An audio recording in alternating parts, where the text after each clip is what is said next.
In 1965, the newly created nation of Malaysia did something that nations almost never do. It voluntarily ejected a strategic and important part of its own land, the 360 square mile island known as Singapore. While independence is usually a cause for celebration, the new leader of Singapore, Lee Kuan Yew, foresaw the coming economic calamity. You see, the whole of my adult life, I had believed in Malaysian merger.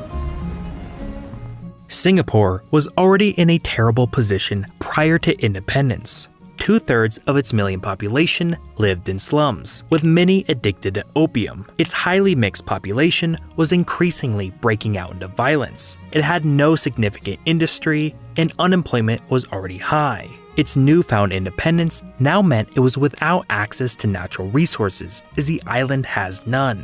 Its larger and more powerful neighbors were not only going to cut it off from trade, but were actively hostile to Singapore's existence. To make matters even worse, British military forces were withdrawing from the island, taking with them 20% of the remaining economy. Singapore appeared to be destined for underdevelopment, violence, and poverty.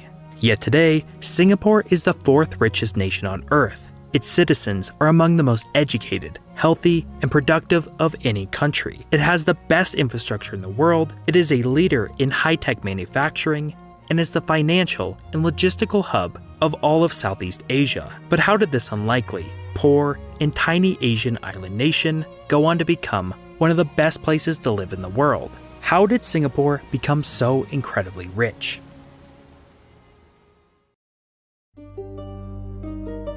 In the 19th century, there was a corporation so powerful it brought in more revenue than its host nation, had its own military, and 1/5 of the entire world's population lived on its private lands. That corporation was the British East India Company. It derived its profits from shipping and trading resources from all over the world, and its most lucrative cargo was Chinese tea. To purchase the tea, it would sell massive quantities of opium that it grew in northern India. All of this shipping happened to pass through one narrow corridor known as the Malacca Strait. Quickly, this became the company's most profitable trade route, constituting 50% of its revenue. But in order to protect this route and to make the voyage more feasible, the company desperately wanted their own port in the region. However, a naval superpower already had an iron grip in the region. For the 2 centuries prior, the Dutch had a monopoly on these lands and outpowered anyone who attempted to compete.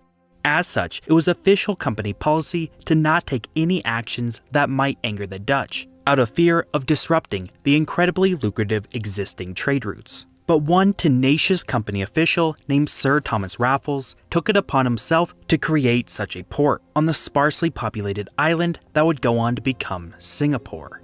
Situated at the tip of the Malayan Peninsula, it was the ultimate location to set up shop. After some back and forth in Europe, the Dutch eventually did nothing to stop the British from having the territory. But Singapore was not to become an ordinary port. In order to attract traders away from the existing ports in the region, Singapore was to become a free port, meaning there were 0 taxes on businesses or port-related activities. This was a massive advantage over the other heavily taxed ports in the region, and word quickly spread. In just 4 years, Singapore had attracted tens of thousands of traders from China, Malaya, and India. Soon the horizon became full of ships as everyone clamored to seek their tax-free riches. But because of its lack of significant administrative oversight, Singapore became a hub for less desirable ventures. Slave trading, gambling, opium dens, violence, and prostitution became commonplace.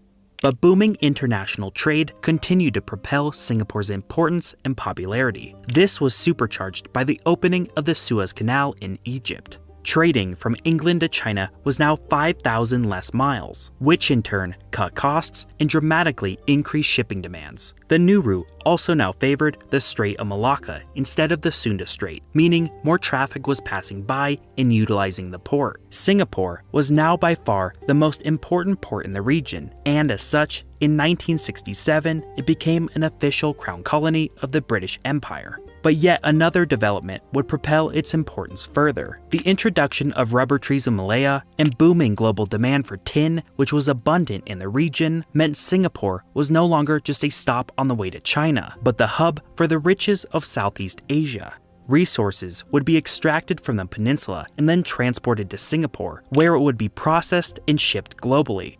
As Singapore has no natural resources, this fostered a symbiotic economic relationship with Malaya.